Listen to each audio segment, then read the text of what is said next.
Hello बच्चों, स्वागत है आप सबका सुबह आईएएस की आज की स्पेशल क्लास में। तो बच्चों, आज हम यूपीएससी प्रीलिम्स 1995 के पॉलिटी के क्वेश्चन को डिटेल में डिस्कस करने जा रहे हैं। तो हम सब देखेंगे आईएएस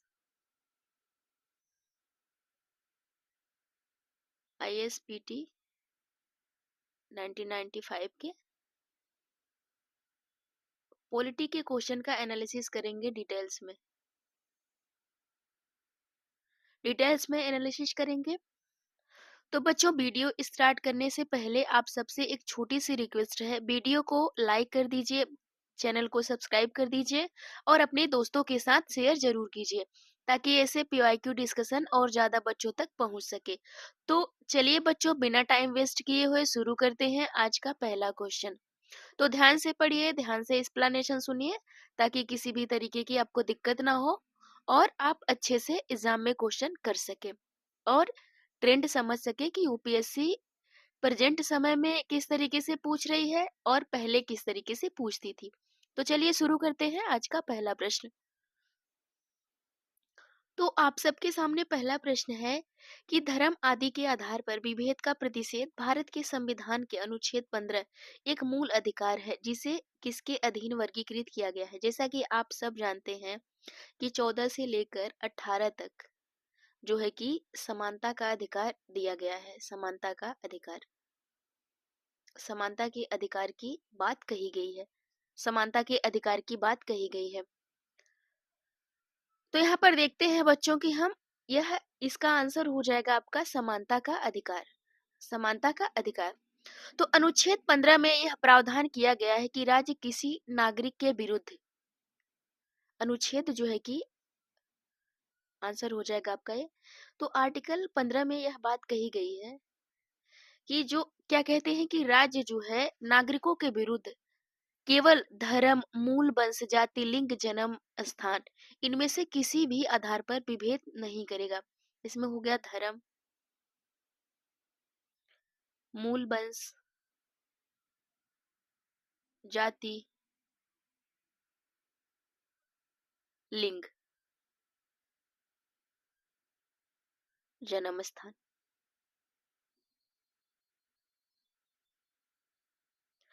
इत्यादि के आधार पर जो है कि भेदभाव नहीं करेगा।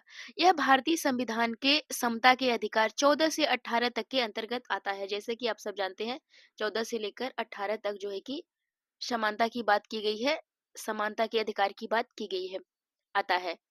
शोषण के विरुद्ध अधिकार को 23 से 24 में अभिष्ट किया गया है।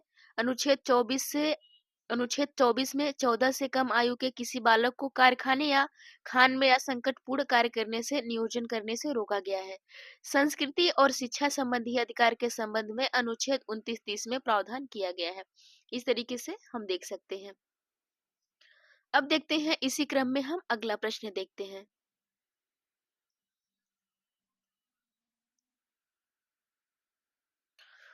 तो बच्चों, आप सबके सामने है आपका अगला प्रश्न। अगला प्रश्न है, संविधान के अनुच्छेद 156 में उपबंध है कि राज्यपाल अपने पद ग्रहण की तारीख से 5 वर्ष की अवधि तक पद धारण करेगा। इससे निम्नलिखित में से कौन सा निष्कर्ष निकाला जा सकता है। यहाँ पे पहला है कि किसी राज्यपाल को उसकी पदावधि पूरी होने से पूर्व पद से नहीं हटाया जा सकता है। यह स्टेटमेंट गलत हो जाएगा बच्चों। और दूसरा है कि कोई भी राज्यपाल 5 वर्ष की अवधि के बाद अपने पद पर बना नहीं रह सकता है। तो इसको देखते हैं हम बच्चों। पहला गलत है। क्यों पहला गलत है? क्योंकि क्योंकि होता क्या है कि राज्यपाल जो होता है राष्ट्रपति के प्रसाद पर्यंत अपना पद धारण करता है। राज्यपाल जो होता है यह जो है राष्ट्रपति के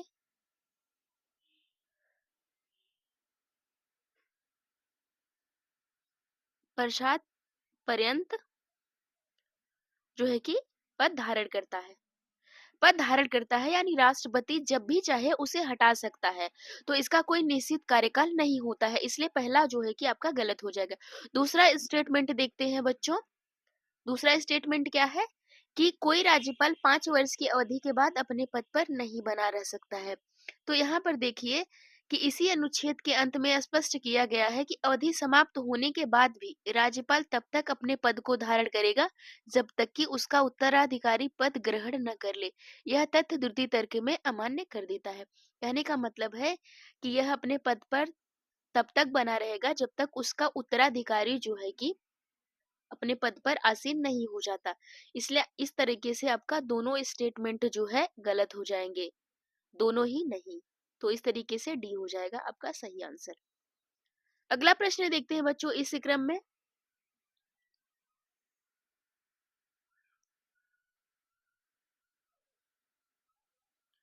तो आप सबके सामने अगला प्रश्न है, निम्नलिखित में से किन राज्यों में लोक आयुक्त अधिनियम ने मुख्यमंत्री को भी अपने दायरे में ले लिया था?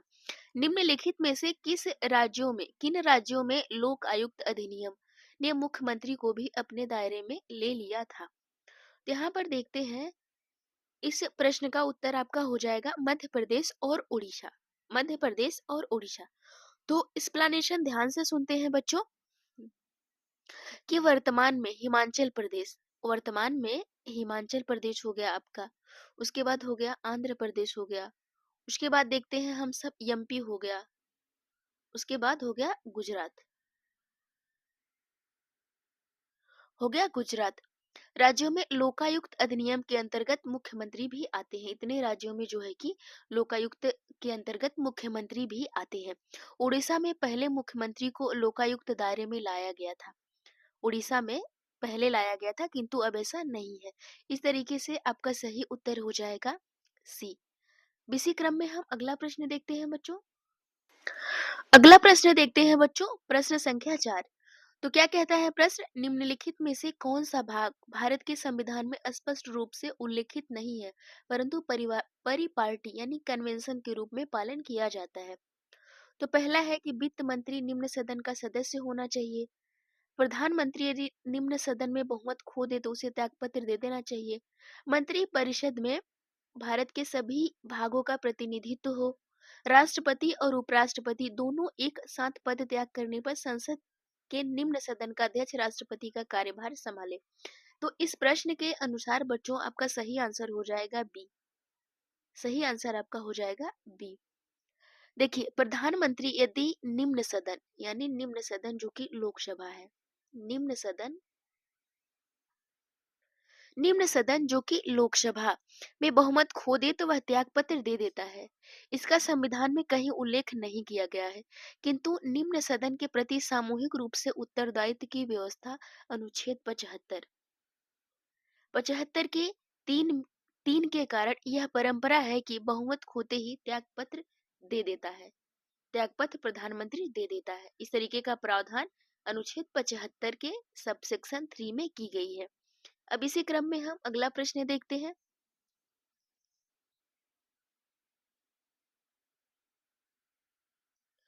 अगला प्रश्न देखते हैं बच्चों, यदि किसी राज्य विधानसभा के निर्वाचन में निर्वाचित घोषित होने वाला प्रत्याशी अपनी जमानत राशि खो देता है तो उसका अर्थ है कि अपनी जमानत राशि खो देता है तो उ- इसका अर्थ होता है कि, अच्छे से समझते हैं पहले प्रश्न, कि यदि किसी राज्य विधानसभा के निर्वाचन में निर्वाचित घोषित होने वाला प्रत्याशी अपनी जमानत राशि खो देता है तो अर्थ है कि उसका अर्थ है कि पहला है कि मतदान बहुत कम हुआ है, दूसरा है कि निर्वाचन बहुसदस्यीय निर्वाचन क्षेत्र के लिए था, तीसरा है कि निर्वाचित प्रत्याशी की अपने निकटता प्रतिद्वंदी पर विजय बहुत कम मतों से थी, डी है कि निर्वाचन लड़ने वाली प्रत्याशियों की संख्या बहुत अधिक थी। तो आपका सही आंसर बच्चों हो जाएगा डी। ध्यान से समझते हैं इस बात को। निर्वाचन में रखी जाने वाली निश्चित राशि कुल पड़े मतों का एक निश्चित प्रतिशत प्रतिशत प्रत्याशी द्वारा न प्राप्त कर सकने पर जब्त कर ली जाती है। भारत में यह 10% है। भारत में यह 10% है। एक निश्चित संख्या निर्धारित की जाती है, एक निश्चित मत निर्धारित किया जाता है। भारत में यह 10% है। अतः मतदान चाहे जितना भी कम हो, जमानत राशि बचाने के लिए आवश्यक मत उसी अनुपात में कम हो जाते हैं। जमानत राशि बचाने के लिए आवश्यक मत उसी अनुपात में कम हो जाते हैं। कहने का मतलब है कि निर्वाचन लड़ने वाले प्रत्याशियों की संख्या बहुत अधिक थी, इसलिए उसकी जमानत जो है कि जमानत राशि को जब्त कर लिया गया। अब देखते हैं अगला प्रश्न। बच्चों अगला प्रश्न देखते हैं, भारत के निम्नलिखित राज्यों में से किसमें अब तक विधान परिषद नहीं है?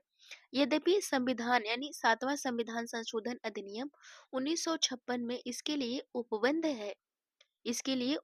है। तो यहाँ पर देखिए, इसका सही आंसर आपका हो जाएगा डी, मध्य प्रदेश। मध्य प्रदेश भारतीय संविधान के अनुच्छेद जो है कि 169 169 के अनुसार संसद को यह अधिकार प्राप्त है कि यदि वह चाहे तो जिस प्रदेश में विधान परिषद पहले से है उसे समाप्त कर दे। इसके विपरीत जिन राज्यों में एक सदन वाला विधान मंडल है वहां विधान परिषद का सृजन कर दे। कई राज्यों ने इस सदन को समाप्त कर दिया है। 7वें संविधान संशोधन अधिनियम 1956 द्वारा मध्य प्रदेश के एक विधान परिषद की व्यवस्था थी, किंतु कतिपय कारणों से इसे कार्य के रूप में परिणत नहीं किया जा सका। अब यह सदन बिहार, बिहार, आंध्र प्रदेश,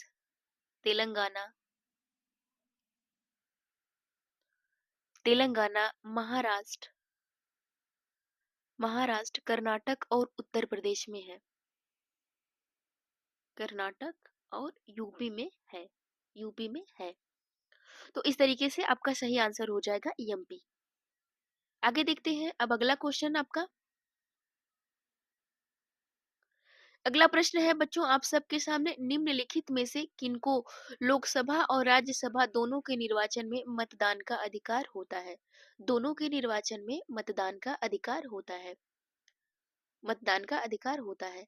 आपका पहला है कि संसद के निम्न सदन के निर्वाचित सदस्य, संसद के उच्च सदन के निर्वाचित सदस्य, राज्य विधानमंडल के उच्च सदन के निर्वाचित सदस्यों को, राज्य विधानमंडल के निम्न सदन के निर्वाचित सदस्यों को।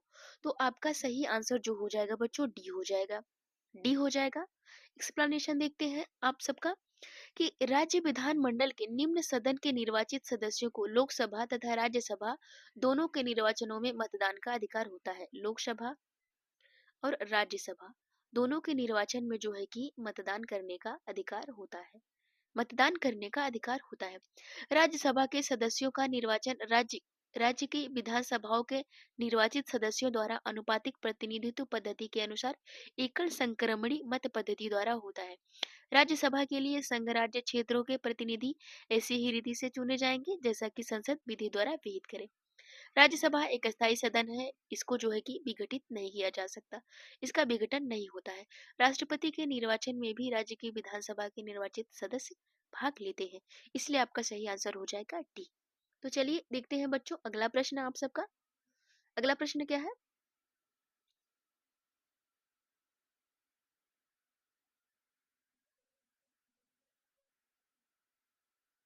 अगला प्रश्न देखते हैं कि भारत में राज्यों के बीच सहयोग और समन्वय प्राप्त करने के लिए निम्नलिखित संस्थाओं में से कौन सी संवैधानिक और विधितर संस्थाएं हैं?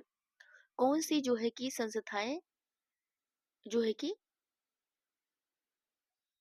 संविधानेतर है और विधितर है? तो देखते हैं। पहला है राष्ट्रीय विकास परिषद, दूसरा है राज्यपाल सम्मेलन, तीसरा है आंचलिक परिषदें, चौथा है कि अंतरराज्यीय परिषदें। तो बच्चों जैसा कि आप सब जानते हैं कि अंतरराज्यीय परिषद जो है इसका जो है कि प्रावधान किया गया है आर्टिकल 263 में।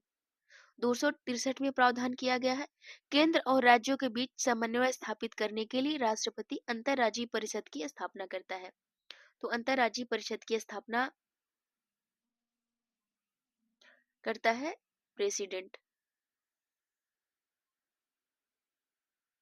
प्रेसिडेंट द्वारा अंतरराज्यीय परिषद की स्थापना की जाती है। यह एक संवैधानिक संस्था है, कॉन्स्टिट्यूशनल बॉडी है। यह परिषद निम्न प्रकार से कार्य करती है: राज्यों के बीच उत्पन्न विवादों की जांच करना तथा उन पर सलाह देना, ऐसे किसी विषय के बारे में अच्छे समन्वय हेतु नीति या कार्यवाहियों की सिफारिश करना। इस परिषद का कार्य केवल सलाहकारी नहीं है। राष्ट्रीय विकास परिषद एक संविधानेतर संस्था है, जिसकी स्थापना 1952 में योजना आयोग की अनुषंगी इकाई के रूप में की गई थी। प्रधानमंत्री इस परिषद का अध्यक्ष होता है। परिषद समय समय पर राष्ट्रीय योजना के कार्यकरण का पुनर्वलोकन करती है। आंचलिक परिषदों का गठन 1956 में संविधान एवं सलाहकारी संस्था के रूप में किया गया है। सलाहकारी संस्था के रूप में किया गया है। तो इस तरीके से अगर हम देखें तो अंतर्राज्यीय परिषद को छोड़कर बाकी राष्ट्रीय विकास परिषद, राज्यपाल सम्मेलन, आंचलिक परिषदें तीनों जो है आपकी यह संवैधानितर और विधितर संस्थाएं हैं। इसलिए आपका सही उत्तर हो जाएगा ए। 1, 2, 3 तीनों सही है। अब देखते हैं आप सबके सामने अगला प्रश्न। अगला प्रश्न देखते हैं बच्चों, प्रश्न संख्या 9 क्या कहता है कि राज्य सरकारों को कृषि आयकर किसके द्वारा समनुदेशित असाइंड किया गया है? असाइंड किया गया है। पहला है वित्त आयोग, दूसरा है राष्ट्रीय विकास परिषद, तीसरा है अंतर्राज्यीय परिषद, चौथा है भारत का संविधान। तो इसका सही आंसर हो जाएगा बच्चों भारत का संविधान। तो भारतीय संविधान राज्य सरकारों को कृषि आयकर समनिदेशित करता है। अनुच्छेद 263 के अंतर्गत 263 के अंतर्गत जैसा कि आप सब जानते हैं अंतर्राज्यीय परिषद का गठन किया गया है। अनुच्छेद 280 में जो है कि आर्टिकल 280 में वित्त आयोग का गठन किया गया है। वित्त आयोग का गठन किया गया है और जैसा कि आप सब जानते हैं कि राष्ट्रीय विकास परिषद की स्थापना मंत्रिमंडल के एक प्रस्ताव द्वारा 1952 में की गई थी। 1952 में मंत्रिमंडल के एक प्रस्ताव द्वारा की गई थी। प्रधानमंत्री इस परिषद का अध्यक्ष होता है। इस परिषद का कार्य राष्ट्रीय नियोजन के कार्यों का निरीक्षण करना है। इसलिए आपका सही आंसर हो जाएगा डी भारत का संविधान। अगला प्रश्न देखते हैं बच्चों। अगला प्रश्न है जो कि यह प्रश्न कई बार रिपीट हुआ है तो ये इंपॉर्टेंट हो जाता है आप सबके लिए। दिनेश गोस्वामी समिति का संबंध था। दिनेश गोस्वामी समिति का संबंध था। किससे संबंध था दिनेश गोस्वामी समिति का? पहला है बैंकों के राष्ट्रीयकरण की समाप्ति से, निर्वाचन सुधारों से, पूर्वोत्तर भारत में उग्रवाद समाप्त करने के उपायों से और चकमा समस्या से। तो आपका सही आंसर हो जाएगा निर्वाचन सुधारों से। दिनेश गोस्वामी समिति जो है निर्वाचन सुधारों से जुड़ी हुई समिति है। तो सुधारों से है। इन्होंने अपनी रिपोर्ट निम्न सिफारिशें की थी। कब्जा किए गए मतदान केंद्रों पर दोबारा मतदान किया जाए, सीटों के आरक्षण हेतु चक्रानुक्रम पद्धति अपनाई जाए, चुनाव से संबंधित याचिकाओं का शीघ्र निस्तारण किया जाए, मतदान इलेक्ट्रॉनिक मशीनों द्वारा कराई जाए, रिक्त स्थानों के लिए 6 माह के अंदर चुनाव करना अनिवार्य किया गया है। इस तरीके से जो है कि दिनेश गोस्वामी समिति का संबंध निर्वाचन सुधारों से है। आपका सही आंसर हो जाएगा बी निर्वाचन सुधारों से। अगला प्रश्न देखते हैं बच्चों, प्रश्न संख्या 12 क्या कहता है प्रश्न? निम्नलिखित में से किन विषयों पर संविधान संशोधन केवल कम से कम आधे राज्यों के विधानमंडलों के अनुमोदन से ही संभव होता है? तो देखते हैं। पहला है राष्ट्रपति का निर्वाचन, संसद में राज्यों का प्रतिनिधित्व, तीसरा है 7वीं अनुसूची में दी गई किसी भी सूची और किसी राज्य की विधान परिषद की समाप्ति। तो यहाँ पर बच्चों देखिए जैसा कि आप सब जानते हैं कि अनुच्छेद 368 जो है कि कॉन्स्टिट्यूशनल अमेंडमेंट से संबंधित है। तो यहाँ पर जो कि दिया गया है कि प्रावधान किया गया है इसके अंतर्गत कि विशेष बहुमत और कम से कम आधे राज्यों का अनुसमर्थन पारित होने वाले कुछ विषय होते हैं, उनमें कौन कौन सा शामिल है? तो सबसे पहले आपका हो जाएगा राष्ट्रपति का निर्वाचन, उसके बाद हो जाएगा कि संसद में राज्यों का प्रतिनिधित्व और 7वीं अनुसूची में दी गई किसी विषय की सूची। इसमें जो है कि कम से कम आधे राज्यों की आवश्यकता होती है विशेष बहुमत के साथ साथ। इसलिए आपका सही आंसर हो जाएगा 1, 2, 3 तीनों में जो है कि बहुमत की आवश्यकता।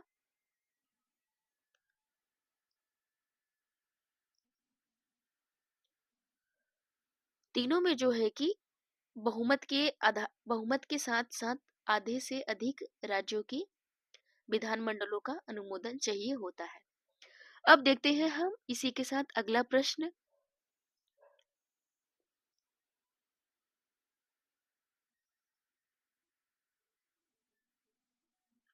अगला प्रश्न है बच्चों आप सबके सामने कि भारत में स्थानीय शासन के विषय में निम्नलिखित में से कौन सा कथन गलत है। तो यहाँ पे गलत और सही कथन को हम ध्यान से पढ़ेंगे क्योंकि यहाँ से ज्यादा गलतियां होती हैं।